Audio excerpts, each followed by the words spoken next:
Muita atenção nesse vídeo, porque aqui a gente vai ver um exercício que sempre cai no CFP, né? Faça chuva, faça sol, ele tá lá. Então esse exercício você precisa saber legal. Vem comigo.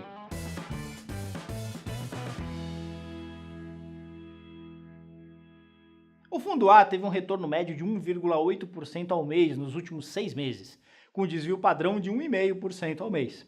Já o fundo B obteve 2,2% de retorno médio com desvio padrão de 1,8% ao mês.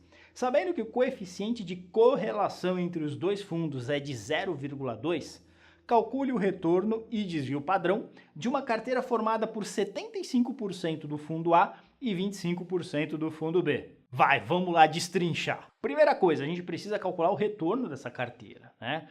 O retorno que teria acontecido nos últimos 6 meses de uma carteira formada por 75% do fundo A e 25% do fundo B. Então lembra só que o retorno de uma carteira, de um portfólio, vai ser o peso do fundo A nessa carteira vezes o retorno médio do fundo A, mais o peso do fundo B vezes o retorno médio do fundo B.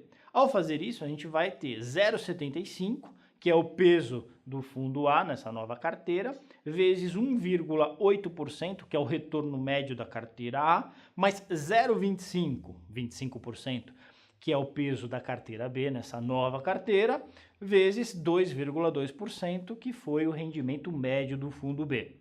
Ao fazer essa conta, a gente chega em 1,90%. Faz todo sentido, né? Porque olha só, fundo A teve um retorno médio de 1,8, fundo B teve um retorno médio de 2,2. Tem mais fundo A do que fundo B nessa nova carteira, então a gente vai chegar em um retorno médio dessa nova carteira de 1,9%. Beleza? Legal? Esse cálculo aí é bem tranquilo, né? Vamos agora olhar para o outro cálculo, que é o cálculo do desvio padrão, que é o que geralmente pega mais. Então a gente tem que lembrar, né, que você tem duas fórmulas, né? Uma usa covariância, outra usa correlação. A base delas é a mesma, né? Na prova, no dia da prova, lá no CFP, você vai ter as duas lá na sua folha de provas, né? Então você não precisa se preocupar muito com isso. E aí o que a gente precisa fazer? Precisa pegar os dados, substituir na fórmula e interpretar o resultado. Legal? Então olha só, lembra que os pesos de A e B são respectivamente 0,75 e 0,25, então isso já substituo lá na fórmula. Lembra que o desvio padrão de A é 1,5%, que dá 0,015 na forma decimal, e o desvio padrão de B é 1,8%, que dá 0,018 na forma decimal.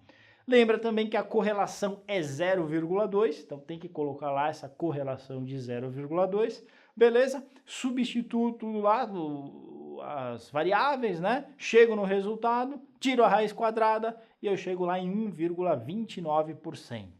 Então, o desvio padrão dessa carteira formada com um pouco de fundo A e um pouco de fundo B vai ser igual a 1,29%.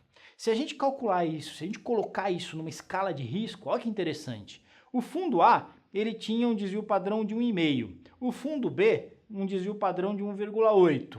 A sua intuição poderia te falar que você chegaria num risco no meio desses dois valores, mas não. Isso que é o legal da diversificação, esse treco é bonito, pessoal. A gente chega num desvio padrão de 1,29%, mais baixo do que os desvios padrões individuais. Por que isso acontece? Por causa da correlação.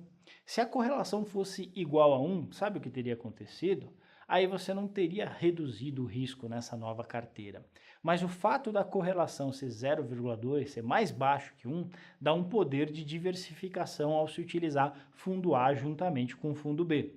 Deixa eu fazer uma pergunta para vocês. E se a correlação entre esses dois fundos fosse igual a 0? Ou seja, se quando um se movimenta para um lado, o movimento do outro é aleatório, para cá, para lá, não tem correlação nenhuma. O que teria acontecido com o cálculo do desvio padrão? Vamos lá. Sempre que a correlação for zero, olha o que acontece. Você substitui lá os dados, e um dos dados que você está substituindo é correlação igual a zero. Aí você vai ter uma multiplicação por zero do terceiro termo que está lá na raiz quadrada. Quando isso acontece, você anula todo esse terceiro termo. E aí você percebe o seguinte, que vai só valer o primeiro e o segundo termo e a gente chegaria então em 1,21%. bastante comum aparecerem exercícios nos quais a correlação é zero. Aí você não precisa nem se preocupar com o terceiro termo, só pega o primeiro, pega o segundo, soma os dois lá, tira a raiz quadrada e você chega no resultado, nesse caso 1,21%. Comparativamente ao anterior, não sei se você percebeu, mas diminuiu o risco da carteira, né? Se tem correlação de 0,2, o risco dava 1,29. Com correlação de zero, o risco dá 1,21. Lembra que a gente falou sobre isso? Quanto mais baixa é a correlação, e se for negativa, melhor ainda, mais você está diversificando o risco da sua carteira, né? Então isso é bem importante a gente saber, porque tem questões que vão numa linha mais qualitativa abordando isso. Na medida em que a correlação é mais baixa, qual é o efeito na diversificação da carteira e, portanto, na minimização do desvio padrão do risco dessa carteira. Legal? Espero que você tenha aproveitado bem essa aula. Tem exercício pra caramba pra gente fazer nessa linha e importantíssimo você fazer os exercícios para pegar a prática e chegar lá no dia da prova e debulhar.